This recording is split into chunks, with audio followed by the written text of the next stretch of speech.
사도들이 예수께 모여 자기들이 행한 것과 가르친 것을 낱낱이 고하니 너희는 따로 한적한 곳에 가서 잠깐 쉬어라. 이는 오고 가는 사람이 많아 음식 먹을 겨를도 없음이라. 이에 배를 타고 따로 한적한 곳에 갈새 그들이 가는 것을 보고 많은 사람이 그들인 줄 안지라. 모든 고을로부터 도보로 그곳에 달려와 그들보다 먼저 갔더라. 예수께서 나오사 큰 무리를 보시고 그 목자 없는 양 같음으로 인하여 불쌍히 여기사 이에 여러 가지로 가르치시더라. 때가 저물어 가매 제자들이 예수께 나와 이것은 빈들이여 날도 저물어 가니 무리를 보내어 두루 촌과 마을로 가서 무엇을 사 먹게 하옵소서. 너희가 먹을 것을 주라. 우리가 가서 200데나리온의 떡을 사다 먹이리이까? 너희에게 떡 몇 개나 있는지 가서 보라.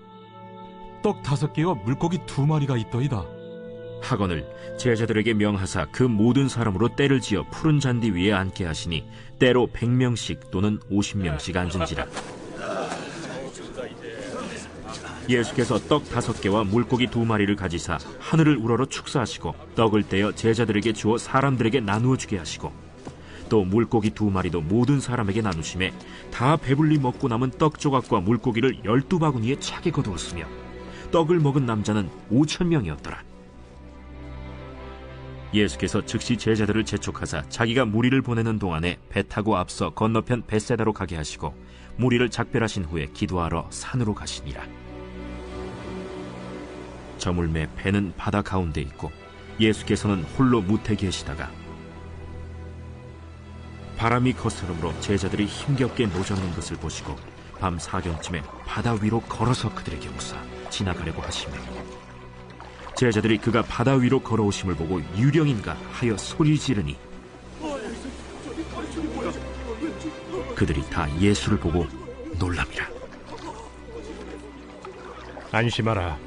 내니 두려워하지 말라 하시고 배에 올라 그들에게 가시니 바람이 그치는지라.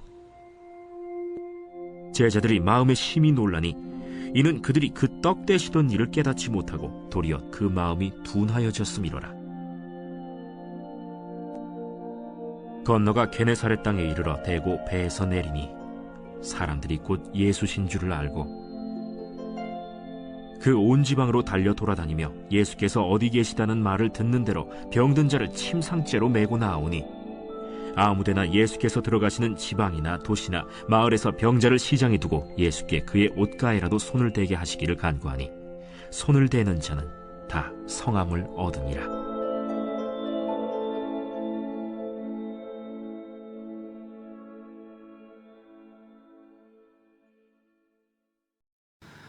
성경은 우리를 향한 하나님 아버지의 마음을 잘 표현하여 말씀해 주고 있습니다. 그런 여러 하나님의 마음을 표현한 단어 가운데 우리를 향하신 하나님의 자비, 그 크고 놀라운 사랑으로 우리를 돌보시는 하나님 아버지의 마음을 잘 표현한 단어가 있다면 긍휼이라는 단어입니다. 긍휼이라는 단어는 우리를 불쌍히 여기시는 마음, 그래서 그 불쌍히 여기시기만 하는 것이 아니라 그 마음으로 오늘도 우리의 삶을 돌보시고 또 우리의 삶에 필요한 것들을 공급하여 채우신다는 의미까지 포함하고 있는 말입니다. 오늘 마가복음 6장 후반부에 기록되어져 있는 여러 사건들은 그런 하나님의 긍휼하심에 관하여 잘 말씀하고 있는 내용입니다. 30절부터 33절까지 말씀을 보면 예수님께서 제자들과 함께 얼마나 바쁘게 사역하셨는지를 잘 알 수가 있습니다. 그런데 특별히 그런 분주하고 바쁜 예수님과 예수님의 제자들을 쫓아다니는 무리들의 모습이 33절에 기록되어져 있죠. 많은 사람이 이것을 보고 그들인 줄 알고 여러 마을에서 발걸음을 재촉하여 그곳으로 함께 달려가서 그들보다 먼저 먼 곳에 이르렀다라고 기록합니다. 그러니까 그들의 마음 가운데 지금 무엇이 있음을 우리는 발견할 수 있을까요? 예수님을 향한 간절함입니다. 그들의 일상의 문제들, 또 그들의 연약함의 문제들, 감당할 수 없고 또 이전에 해결해 주지 못하는 사람들에 의해서 해결받지 못했던 삶의 문제들을 가지고 어떻게든 예수님 만나서 예수님의 손이 닿기를, 또 후반부 말씀에 기록된 내용에 보면 정말 예수님의 옷자락이라도 좀 스쳤으면 하는 그런 마음을 가지고 예수님을 찾아오는 사람들의 모습에 관하여 기록하고 있습니다. 심지어 예수님이 또 그의 제자들이 함께 가는 그곳을 먼저 알고 예수님이 오시기 이전 바로 그 자리를 차지하고 있는 이들의 모습도 볼 수가 있습니다. 오늘 이 시대를 살아가고 있는 우리에게 어떤 마음을 가지고 주님 앞에 서야 할지를 잘 보여주는 대목입니다. 우리에게도 진리이신 예수 그리스도를 향한 간절함이 있어야 합니다. 주님보다 우리가 앞서서는 안 되겠지만 그러나 주님이 계신 곳이라면, 주님이 있는 곳이라면 주님과 내가 함께 있기를 갈망하고 또 인생의 문제 앞에서 주님의 도우심을 구하는 그런 믿음의 태도를 가지고 나아가야 하는 우리 신앙인의 자세와 모습을 이 본문의 내용이 잘 보여주고 있는 것이죠. 그런 우리를 주님이 어떻게 보시겠다는 겁니까? 주님을 향한 갈망을 가지고 모여든 우리를 향한 주님의 마음은 긍휼하심이고 불쌍히 여기는 마음이다 라고 말씀하고 있습니다. 34절 말씀에 보면 예수께서 배에서 내려서 큰 무리를 보시고 그들이 마치 목자 없는 양과 같으므로 그들을 어떻게 여기셨다? 불쌍히 여기셨다라고 말씀합니다. 스플랑클리조마이라고 하는 이 단어는 아주 특별한 의미를 갖고 있습니다. 우리말로는 긍휼 혹은 불쌍히 여기는 마음이라는 내용을 담고 있습니다만 이 긍휼하심에 대한 단어적 의미를 어떻게 설명하고 있냐면 마음이 한쪽으로 쏠리다 라는 의미를 갖고 있습니다. 지금 예수님의 마음이 누구를 향하여 있습니까? 34절 서두에 기록되어져 있는 큰 무리를 향하여 예수님의 시선, 예수님의 마음이 쏠려 있다라고 하는 것을 우리는 주목해 봐야 합니다. 지금 예수님의 마음이 이 공동체를 향해 있음은 우리가 생각하는 단지 그들이 먹을 것이 부족하거나 또 병약하거나 혹은 그들의 삶에 결핍의 문제 때문에 지금 불쌍히 여기고 계시는 것만이 아니라는 것을 알아야 합니다. 예수님의 불쌍히 여기심의 목적이 이유가 어디에 있습니까? 그들이 마치 목자 없는 양과 같기 때문에 긍휼하심을 입은 겁니다. 여기 목자 없는 양이 어떤 모습이라는 걸까요? 돌봄을 받지 못하고 필요를 채우지 못하는 모습이죠. 그런데 목자 없는 양은 그 어떤 것보다도 그 생명의 보존함을 받기에 어려운 상황입니다. 들짐승이나 혹은 추위나 더위 이런 것들로부터 혹은 먹을 양식으로부터 제대로 공급받지 못하여서 그 죽을 위기에 처해 있는 양의 모습이 곧 이 군중들의 모습과 닮아 있다는 것이죠. 그래서 예수님은 이런 목자 잃은 양과 같은 큰 무리를 위해서 두 가지 사역을 행하셨습니다. 첫째는 가르치셨습니다. 34절 후반부에 보면 그들에게 여러 가지로 가르치기 시작하셨다라고 말씀합니다. 그리고 37절 이하에는 예수님께서 제자들에게 명령하셔서 이들에게 먹을 것을 주어라 라고도 말씀하십니다. 예수님의 돌봄은 단지 어느 한편으로 치우쳐 있지 않습니다. 예수님은 하나님의 말씀, 곧 영의 양식을 공급하실 뿐만 아니라 그들의 삶의 결핍의 문제인 먹을거리, 일상의 문제에도 공급자가 되신다는 것을 분명히 말씀합니다.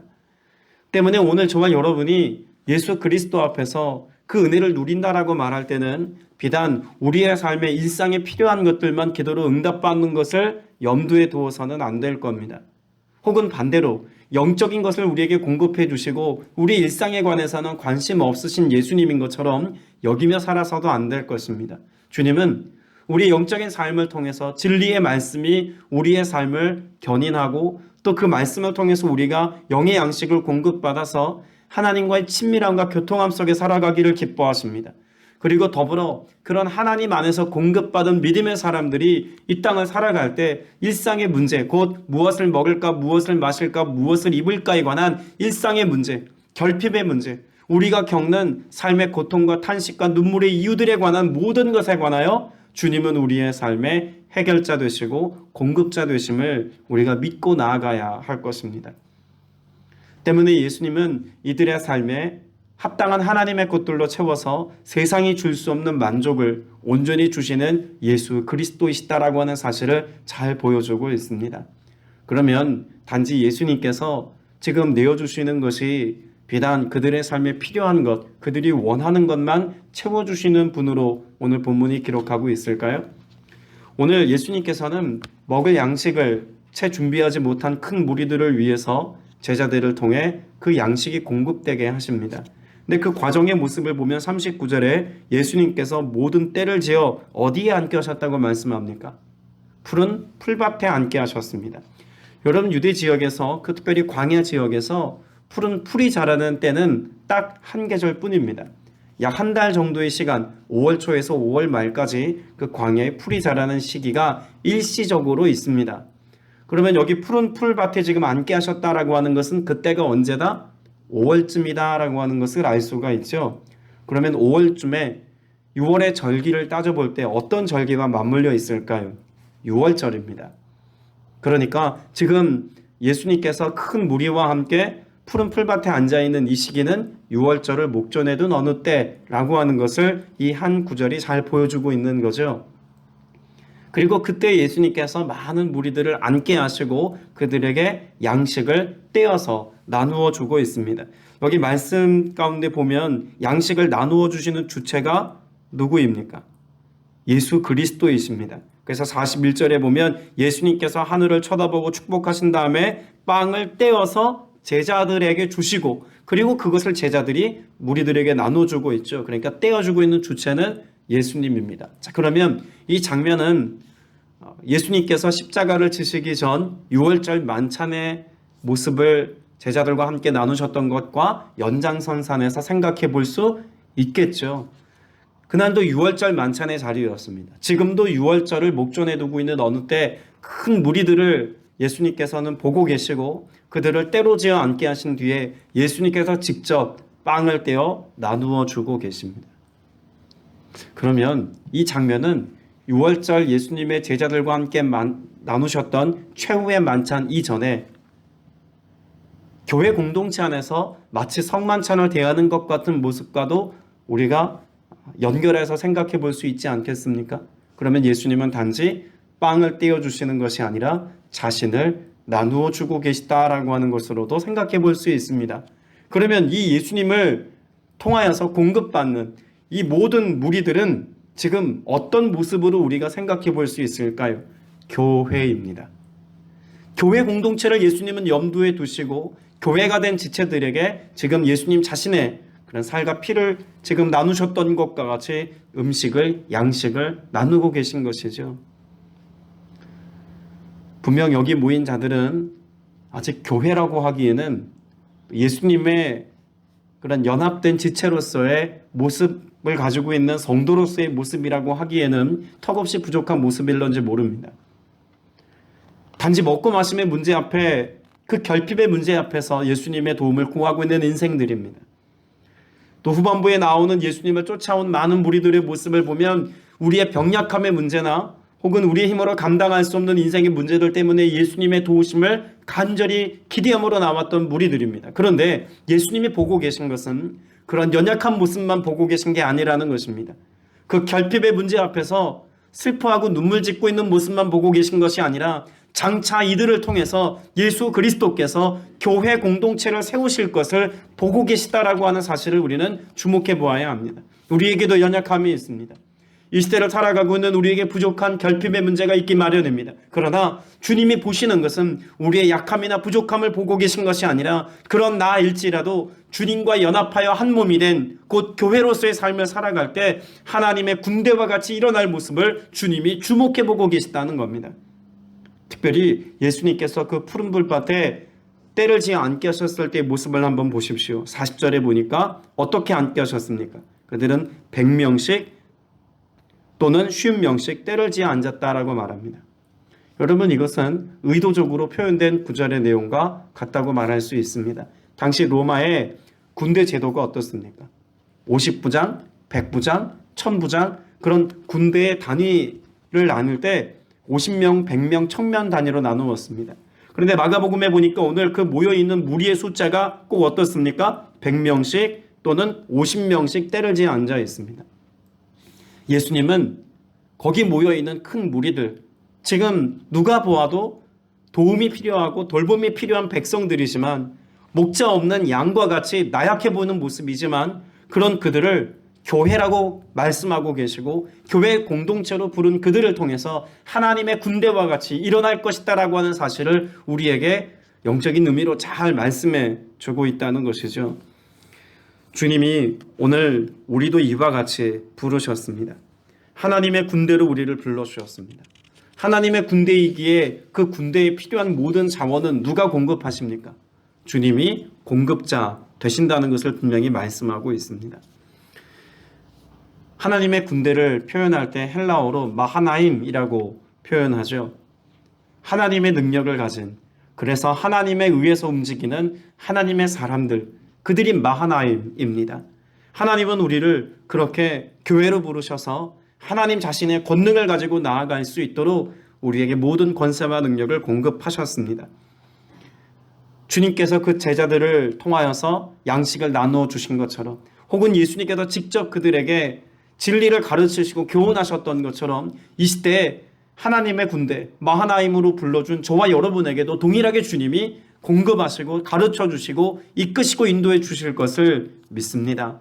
여러분이 마하나임이라고 하는 이 단어적 의미는 애초에 어디에 쓰여진 말일까요? 출애굽기에 보면 막 애굽을 출애굽하여 나온 이스라엘 백성들을 하나님의 군대라고 부릅니다. 마하나임이라고 불리워지는 것이죠. 여러분, 우리들 또한 예수 그리스도를 통해서 영적 출애굽을 한 사람들입니다. 죄로부터, 세속의 가치들로부터 우리가 나와 이제는 하나님의 군대가 되어 하나님의 나라를 이루며 살아가는 하나님의 거룩한 백성이 되게 하셨습니다. 하나님의 군대는 스스로 무엇을 먹을까 마실까 입을까 이런 염려와 두려움 속에 살아갈 이유가 없습니다. 예수님이 우리의 삶의 대장이 되시고 예수님이 우리와 함께 계셔서 그 선한 능력으로 역사하실 것을 약속하기 때문에 그렇습니다. 우리가 조금 더 주목해 보아야 할 것이 있습니다. 오늘 예수님께서 우리를 군대라고 말씀하셨을 때 그 의미는 우리 안에 지금의 모습만이 아니라 장차 이루어질 모습에 대한 그런 비전이고 그림이다라고 하는 것을 염두에 두어야겠죠. 앞서 헬라어로 마하나임이라고 부른다고 말씀을 드렸습니다만 히브리어로 보자면 이 하나님의 군대라고 하는 단어를 아도나이, 제바오트라고 이야기합니다. 여기 제바오트라고 하는 이 말은요, 하나님의 영이 함께하는 사람들이라는 의미가 함께 있습니다. 그러니까 오늘 하나님의 군대가 되어 살아가는 이들은요, 단지 그렇게 명령되어졌기 때문에 군대가 된 것이 아니라 그 한 사람 한 사람의 삶을 하나님의 영이 붙잡아 주시고 하나님의 영이 함께 하셔서 이끌고 인도하기 때문에 군대가 될 수 있다는 것입니다. 지금 예수님께서 먹을 것과 마실 것과 입을 것에 대한 염려로 그 빈들에 앉아있는 그 무리들을 하나님의 군대와 같이 때려지 않게 하시고 이들을 바라보시는 예수님의 비전이 하나님의 군대일 수 있는 것은 장차 그들의 삶 가운데 임할 무엇을 예수님이 알고 계셨기 때문일까요? 성령이 그들과 함께할 것을 알고 계셨기 때문입니다.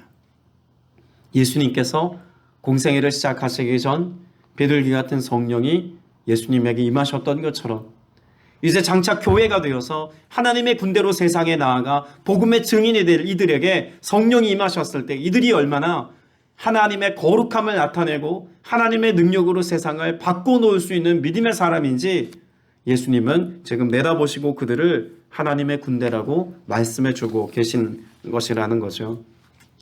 오늘 저와 여러분의 정체성이 그렇습니다. 내가 누구입니까?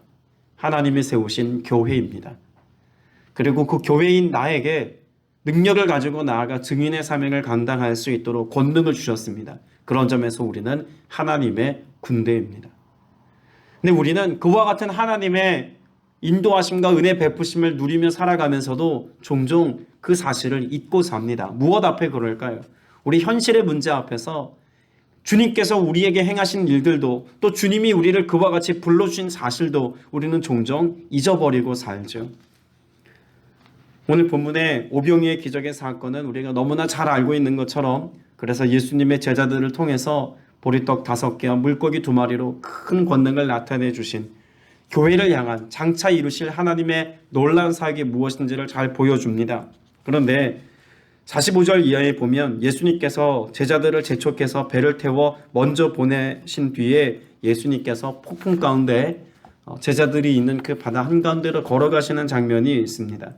예수님을 본 제자들이 유령이라고 소스라치게 놀랐죠. 그리고 예수님은 그런 제자들에게 뭐라고 말씀합니까? 안심하여라, 나다, 두려워하지 말라고 말씀합니다. 여기서 우리가 주목해 볼 구절이 있습니다. 52절입니다. 같이 한번 읽어볼까요? 그들은 빵을 먹이신 기적을 깨닫지 못하고 마음이 무뎌져 있었다라고 말씀합니다. 오병이의 기적을 통해서 예수님께서는 단지 그들을 바라보는 시선이 하나님의 긍휼의 마음이고 그런 그들을 교회로 부르셨고 하나님의 군대로 부르셨다라고 하는 사실만 지금 우리에게 시사하고 있는 것이 아니라는 말이죠. 주님의 마음이 그렇지만 또한 그 무리들이 예수 그리스도를 바라보는 마음은 어떠한 마음이어야 했다는 것입니까? 하나님의 아들 예수 그리스도, 이 땅에 메시아로 오신 예수 그리스도를 이 모든 사건을 통해서 알기를 주님은 기대하셨습니다. 그런데 그런 예수님의 권능을 보고도 예수 그리스도를 통해서 하나님의 아들 되심을, 곧 하나님 되심을 그들은 온전히 믿지 못했다는 것이죠. 그래서 마음이 무뎌져 있었다라고 하는 이 상태를 우리에게 잘 가르쳐주고 있습니다. 마가복음은 계속해서 그 마음에 무뎌진 상태에 관해서 여러 가지로 언급하고 있습니다. 우리가 어제 말씀도 그제 말씀도 계속해 보면 이 마음의 무뎌짐에 관하여서 마가복음이 얼마나 주목하고 있는지를 잘 알 수가 있겠죠. 마음이 딱딱하게 굳어진 상태, 완악해진 마음, 또 오늘 본문에서는 마음이 무뎌져 있는 상태, 이 모든 것들이 다 우리 믿음의 삶과 결부된 중요한 사실임을 알게 합니다. 특별히 앞서 우리를 하나님의 군대로 교회로 불러주셔서 이 놀라운 권능을 나타내셨음에도 불구하고 우리의 마음이 무뎌져 있으면 우리는 이내 환경과 상황 앞에서 얼마나 연약하게 무너져 내리는지를 제자들의 모습을 통해서 성경은 가르쳐주고 있죠. 오늘 저와 여러분 모두가 오늘 주님이 우리를 부르신 교회로서의 사명, 그리고 하나님의 군대로서의 모습을 가지고 세상 가운데서 예수 그리스도의 주 되심을 선포하고 그 이름을 나타내는 증인의 삶 살 수 있기를 축복합니다. 그러나 때로 우리가 마주하는 현실의 문제 앞에서 마음이 무너져 있거나 혹은 무뎌져 있는 것은 아닌지 우리의 마음을 잘 돌이켜 점검하여서 오늘 또 우리에게 행하시는 주님의 그 놀라운 일들, 주님의 베푸신 그 놀라운 권능과 기적의 역사를 맛보기까지 깨어 주님 앞에 머물고 말씀 앞에 서며 하나님의 권능의 역사가 기도하는 우리의 삶 가운데 얼마나 신실함으로 드러나고 나타나는지를 은혜로 누릴 수 있는 여러분 되시길 축복합니다. 53절 이하에 보면 사람들이 예수님께 나와서 그 옷술에만 손을 대게 해달라는 간청함을 가지고 나옵니다.